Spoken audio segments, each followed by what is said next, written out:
আরে আপনি কি রিসেপশনে চলে গেলেন?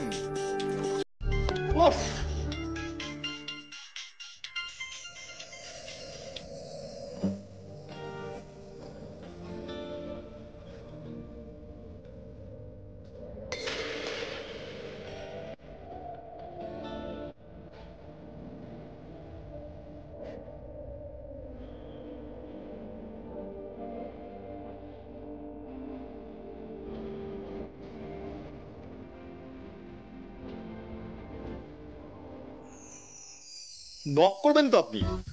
নক করতে যাবো কেন? আমি তো জানি আপনি স্নানে গেছেন। হুট করে বেরিয়ে আসবেন, আমি কি করে বুঝবো? বেরোলেন কেন আপনি? অদ্ভুত ব্যাপার। আচ্ছা যাই হোক, যে কাজের জন্য গিয়েছিলেন কাজটা হয়েছে? কি বললো? এই লকটা ঠিক করে দেবে? হ্যাঁ বাবা হ্যাঁ, আমি বলে এসেছি ওরা এক্ষুনি চলে আসবে কাজ করতে। আপনি স্নানটা সেরে নিন, না হলে আপনার কাজ শুরু হয়ে গেলে হাঁ করে দাঁড়িয়ে থাকতে হবে ভেজা গায়ে। আরে যাচ্ছি এটা বাজে হোটেল, কিছু কাজ করে না, দরজা খোলে না, দরজা খুললে বন্ধ হয় না, এসি চলে না, ভালো লাগে না আমার তো।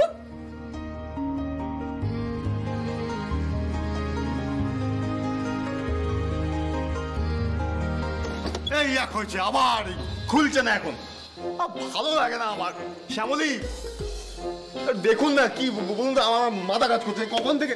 আমি কি করে দেখবো? আমি তো তাকাতেই পারছি না ওইদিকে। আপনি তো লজ্জা পাচ্ছেন। কি একটা দরজা না, দেখলে কি হয়েছে? দেখেছো কাণ্ড?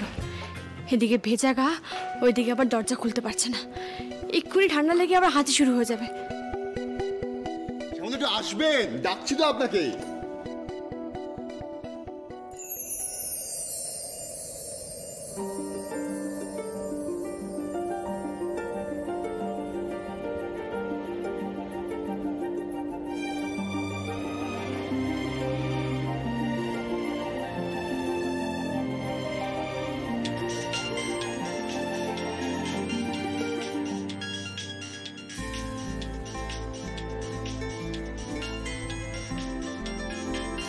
কৌশিক ফোন করছে। হ্যাঁ কৌশিক বলো।